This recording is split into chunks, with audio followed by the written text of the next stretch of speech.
que essa grande bolha ideológica de esquerda, desse meio artístico, consegue essa potência organizada? Porque eles sim parecem ser uma milícia organizada de internet.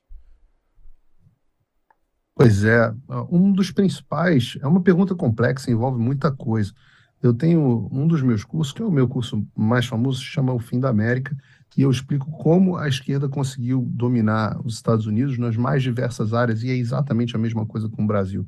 Eu falo desde os valores da sociedade até a religião, educação, Hollywood, né, entretenimento, esses famosos que você falou, mídia, as big techs, as universidades, e por aí vai.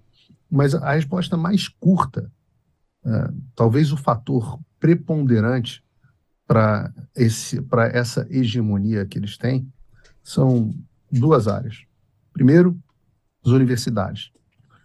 As universidades, há bastante tempo, se tornaram centro de formação ideológica de esquerda.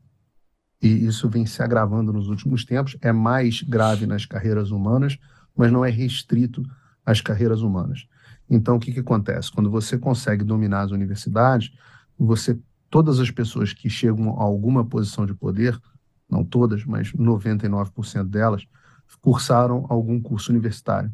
Se você já consegue indoctrinar a ideologia de esquerda a essas pessoas, nestas pessoas dentro da universidade, elas já chegam nas posições de poder bastante inclinadas a tomarem decisões de qualquer espectro com a visão de esquerda. Então, você tem uma pessoa dentro do Conselho de Medicina e essa pessoa tem uma ideologia de esquerda. Os nossos judiciários talvez seja o maior dos exemplos. Os advogados todos têm uma formação muito grande de esquerda, com isso os nossos juízes e promotores têm uma visão de esquerda. E os nossos, muitas vezes, veja você estamos falando aqui do teu serviço público, né? Dentro da própria Polícia Federal, você tem uma divisão muito grande. Uma parte grande da Polícia Federal tem uma visão de esquerda. Aqui nos Estados Unidos, o FBI, hoje, é muito ocupado ideologicamente pela esquerda. Então, as universidades fazem esse papel de formação e preparação das pessoas nesse quesito. O outro aspecto fundamental é a imprensa. A mídia, ela tem esse nome mídia porque ela está mediando a discussão da sociedade. Ela é aquela que está no meio entre a discussão social. E num levantamento feito pela Universidade Federal, se eu não me engano, do Rio Grande do Sul, tá? Tem até que olhar aqui. Eu publiquei ontem nas minhas redes sociais. Ora, 80% dos jornalistas do Brasil, 80%, se identificam dentro de algum espectro ideológico da esquerda. Isso é a maior pesquisa que já foi feita sobre a opinião ideológica dos jornalistas. 80% deles se identificam como esquerda. O percentual dos que se identificam dentro de qualquer espectro da direita, desde centro-direita até extrema-direita, são de 4%. 4% de direita contra 80% de esquerda. E os outros ou são de centro, ou não sabem, ou preferiram não opinar. Então, 4 contra 80. Significa que a informação que nós recebemos hoje da mídia, essa informação, ela está completamente contaminada pela ideologia dos nossos jornalistas. E há um descasamento, Evandro, muito grande entre o que é a vida, como é a vida e como é a cabeça de um profissional de redação, de jornal, para das pessoas comuns. E eu vou te dar um exemplo fácil que você vai entender isso. Se você pegar o seu círculo social, metade das pessoas são de direita, metade são de esquerda, digamos. Na redação são 84. Se você pegar no seu círculo social, hoje, metade dos seus amigos votam Bolsonaro, metade votam Lula. Às vezes é um pouco mais para um lado ou para o outro, mas tem uma divisão. Dentro das redações de jornal, são 90% votando no Lula. Se você pegar dentro dos seus amigos, 99% dos seus amigos são heterossexuais. Posso te garantir, porque 98% da sociedade, 97% da sociedade são heterossexuais.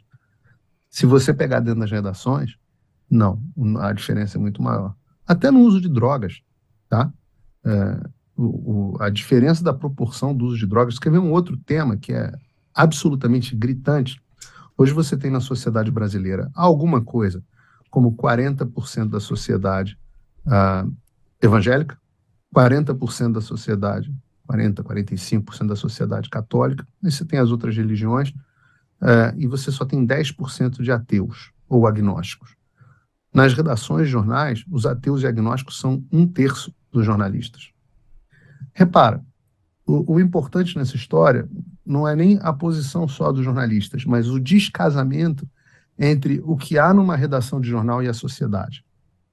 Se é bom ou não é uma questão de opinião, mas o descasamento entre a redação e a sociedade, isso não é uma questão de opinião, é uma questão factual. E aí o que acontece? As pessoas que estão mediando o debate público não refletem a sociedade.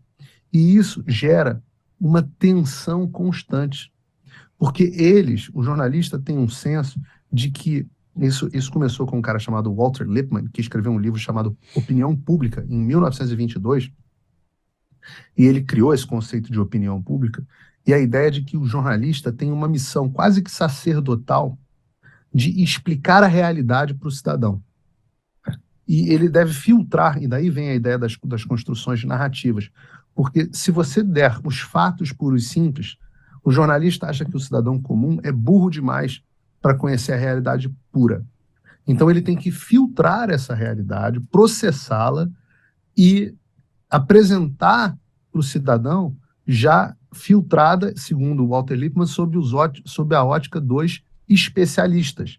E é por isso que é tão comum você ver nos jornais uma manchete e aí a opinião do jornal dizendo assim, de acordo com especialistas, aí o jornal dá a opinião dele, para dizer o seguinte, olha, não interessa o que você acha desse fato. Se você discorda desse cara que é um especialista, você é um burro.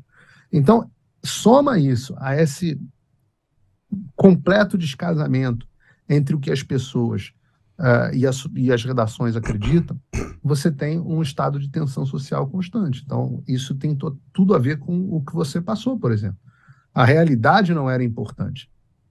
O importante eram os jornalistas construírem uma narrativa que, na visão deles, a mais importante neste momento é qualquer coisa que retire o Bolsonaro do poder. Hoje, todos os jornais são escritos com essa mentalidade.